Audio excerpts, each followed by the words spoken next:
What if you like... Yeah. I love it.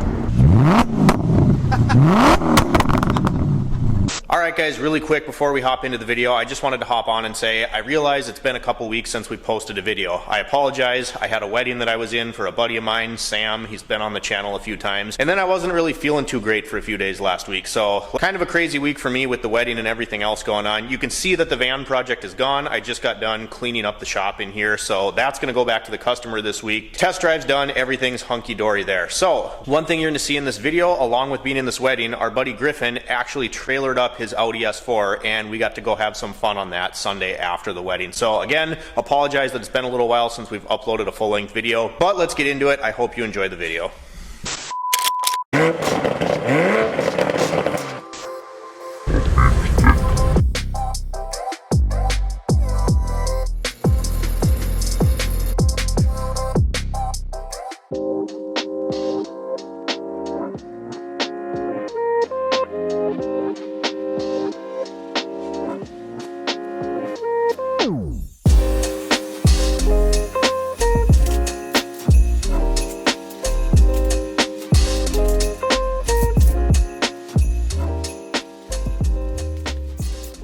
Alright guys, welcome back inside the shop for another video. We got the van almost ready to go. Engine swap is all buttoned up. We got the fluids in it. We're just kind of going around checking for a few last minute things. Today's video, there's a few things we want to talk about. We got a few new tools coming, so hopefully we can do a review on those soon. We're also going to go over kind of a gimmicky as seen on TV thing. But first, we're just doing our final walkthrough on the van. So I'll get you flipped around. We'll go over that. Alright, so it is time to go over and check out the van. Get some light in here, so I just kind of went through, you know, checked these cradle bolts, made sure that any of the bell housing bolts, starter, oil filter housing, all that good stuff was ready to go. You know, checked all my pulleys, all that good stuff. Because we've been working on this kind of back and forth throughout our own shop, it's really easy to get ahead of yourself, forget stuff. And doing this job, you guys, being an auto technician for the last almost 11 years now, this never gets more nerve-wracking. You do something like this where you get a long block, you gotta swap a bunch of parts, we have a new oil pump in this vehicle, all that stuff. I don't care how long you've done this job, the first startup is always really nerve-wracking. You can see we got a nice coolant pipe right here that branches off this way. Radiator obviously is up in here. So what we did, added our fluids, lifted it up. I made sure that nothing was obviously seeping out onto the floor or anything like that. Go around, make sure up in all these areas you don't have a wire harness that's gonna rub on a belt, anything like that. So basically, we just finished doing that. Now we get to start it up. All right, so we gotta lower it down. I'll have to see you guys, and this has the old style lock detent, so you gotta come over.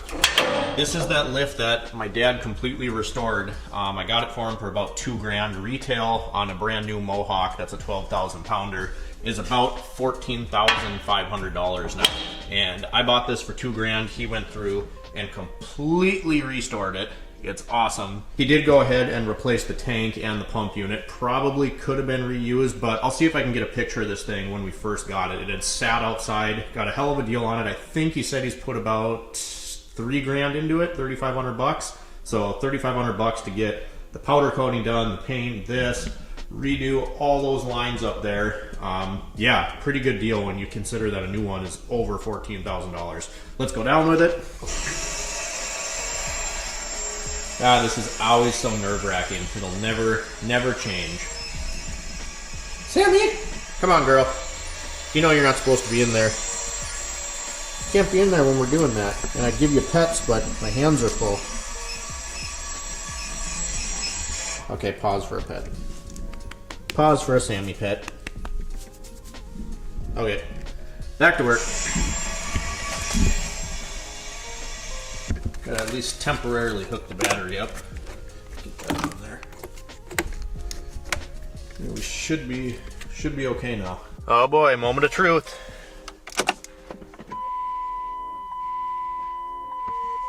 Where's Sammy? You stay out of the way, dog. Good girl. I don't like it.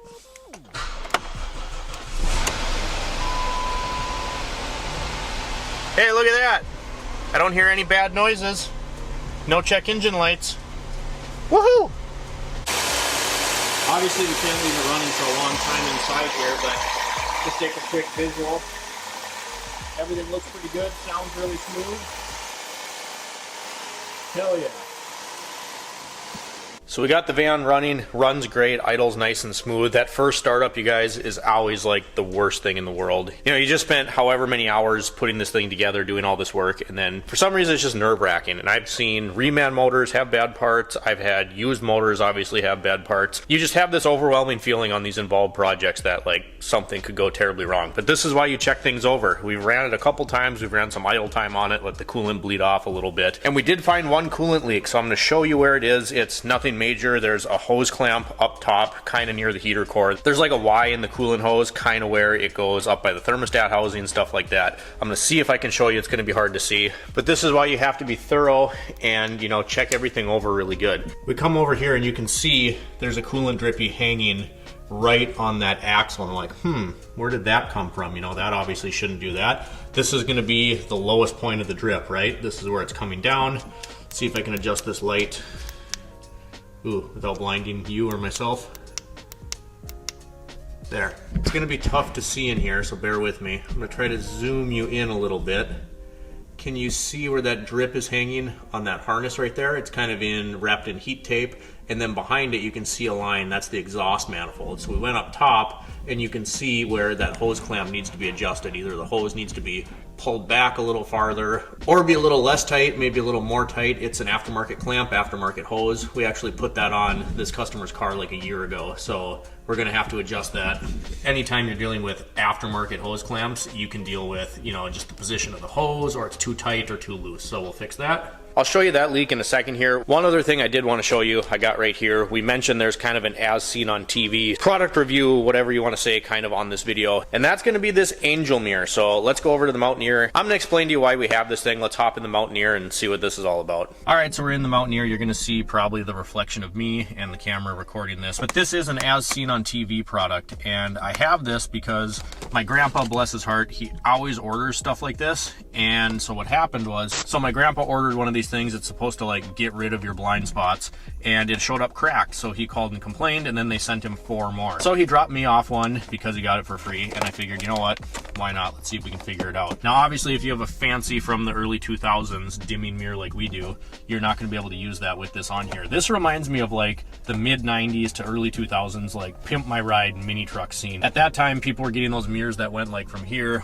all the way across their windshield basically. So we're going to unbox this and kind of see how it attaches. All right, so once again, as I said, this is an as seen on TV product, and I always kind of give me a laugh, all these kind of products, whatever. Let's get it open. I hate these stupid blister packs. Fits over most rear view mirrors in seconds.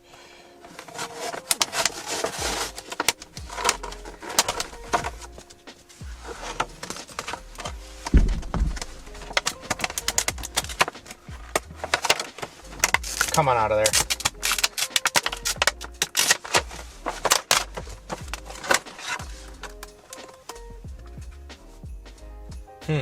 Has this install sticker instructions. It says bottom first, spring loaded arms, and then, yeah, and it also tells you to remove it because apparently we need to know that. Take this off. I mean, it seems relatively well built, other than it looks like a designer pair of sunglasses. Looks like it has some eyelashes on the side, but so I kind of see how this product works. This bottom part is spring loaded, much like a cell phone mount, so you're supposed to put these on the bottom and then they come down like that, stretch over your mirror.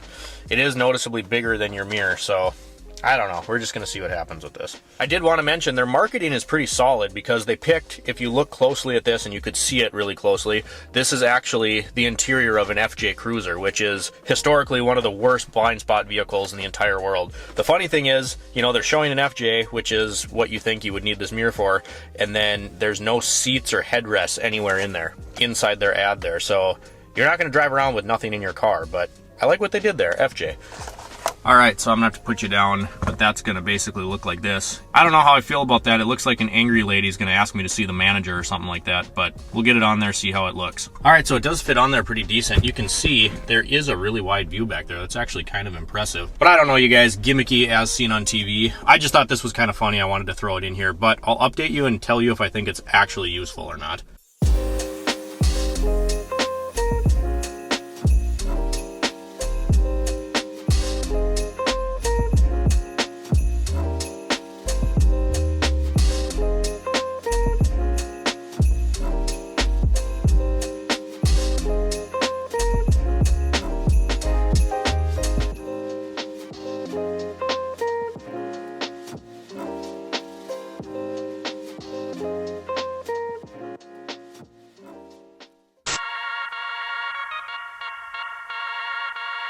No burbles.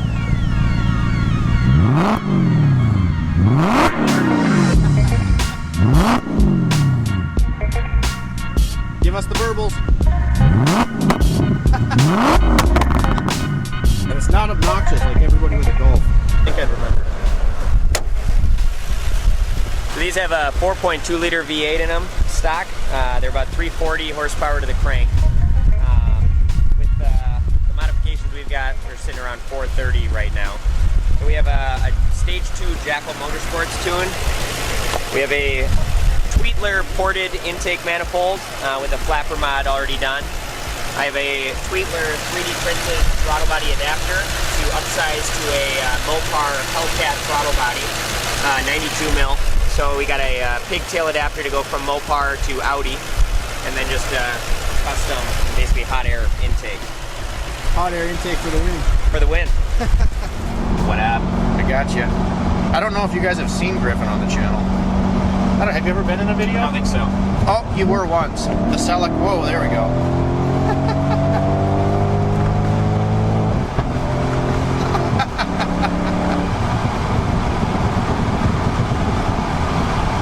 That's sweet. So Griffin and I went to tech school together. I think you saw him once, way back when we ripped the Celica. Remember that? Way back. Way back. So it's been a long time. To bounce off the road. The Celica, that's the only time he's ever been in a video, but he came up for a wedding. He sent me this text, and it's so unnecessary, I love it. He took his Q and trailered the S4 so that we could rip it. So it's currently the day after the wedding, and got the S4 off the trailer, and now we're here. So unnecessary. So unnecessary. But you could, I wanted you to see both vehicles. A little left or right? Left. Left. We'll do a... See if I can. I'm gonna hang this thing out the window.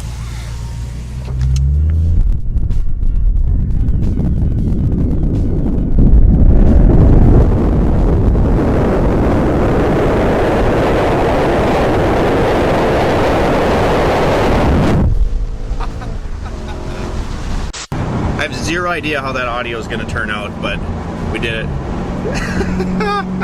So impromptu. This is going in the video where we were working on a minivan earlier, so it went from like super lame to like slightly less lame. Gotta keep it interesting. It should be recording, you shouldn't have to do anything. This is the part where I get to see if I have to get used to your clutch or if I'll just like get it down right away. It's It's like a toy car. Mine is super easy. So it's a lightweight flywheel. Really light. JHM. Stage 1 clutch, and then the RS4 pressure plate. So the RS4 pressure plate is 400 foot-pound clamping force more than the stock pressure plate. So for the way I've got the car set up, it's about perfect. It's really light. The shifter feels good. It's Audi shifters never feel good. Well, did you put the brass bushings in no, it or anything? it's worn out. I've thought about doing a short throw, but maybe my TT shifter is just that much more worn out than I realized, because this feels way better.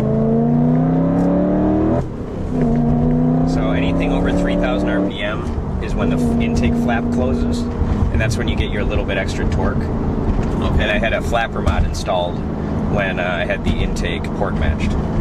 That's so cool. So because it basically strengthens the stock one, doesn't it? Yeah, because the stock one, they're just plastic and brittle, and so this is metal. If they, well, it's still plastic. It's So if I push, which way do I push this? Away. And now if you let off. What if you like? Yeah. I love it. Get too crazy by these people's houses, but yeah. So if you do like a longer pull and no lift shift, it'll give you the big, like, gunshot pops. Like a 12 gauge going off. Oh, it will. Well, they fixed this. I was going easy because this was real rough a few days ago. My Audi is so squirrely now that it's so short and it's welded and everything. I'll come back here and that car is 230 horsepower. Yeah. And you get on it and the whole ass, it'll throw you in the ditch. Like, you would die now, you know, because it's squirrely. Like, that's what it's supposed to do, but it's just like, yeah, this isn't safe anymore. especially on prep surfaces. Like this road sucks, obviously. And I took it down here and it was like, it's not made for the speed. It's not made for the. I'm gonna die today. I basically took all of the daily drivability out of it. Yeah, like it's just sketchy now. It's a track car because you're just spinning them aggressively anyway. Right. Yeah. It just like doesn't matter. So lean into this and shift it like $7 grand. 7?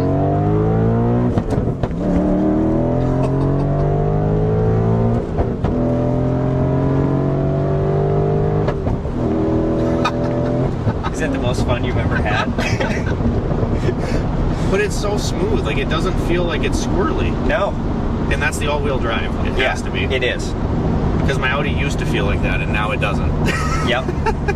But you also... it's not enough power to break them free, but it's enough that it's fully utilizing your all-wheel drive, and it's mechanical all-wheel drive all the time. Yes, and you're also way heavier and have a way longer wheelbase. Yeah, 3,500 pounds.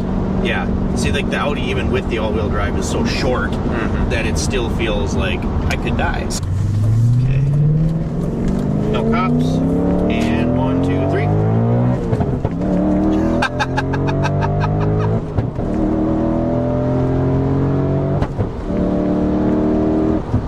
know who that is. Sorry, brakes. You're good. This will let us know. Oh. I just saw a white car. I was like, that's my look. I like this steering wheel. 2018 S3. So and I have another one of them because I put another wheel on someone else's and he let me keep the one. Well, because what year is this? An 05? What wheel do you... This is an 05, yeah. Yeah. So it's the same materials and stuff that the TT has. And everything inside feels so nice that the only thing in my TT that I'm like this, the only piece that ages it is the steering wheel. Yep. So like, and guys do this on the TT farm. Do you want one of these wheels? Yes. I give it to you. What? I have another one. You have another one? Yeah. I'll pay you for it, because you could sell it. I was considering putting it on the queue, but... I'll buy it. We'll figure out a barter. 5. One harsh... and a lingering hope.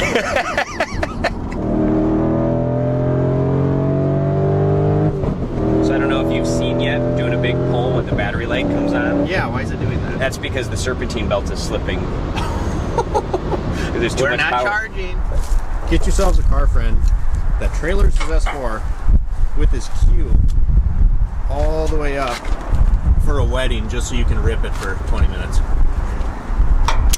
absolutely unnecessary, but beautiful.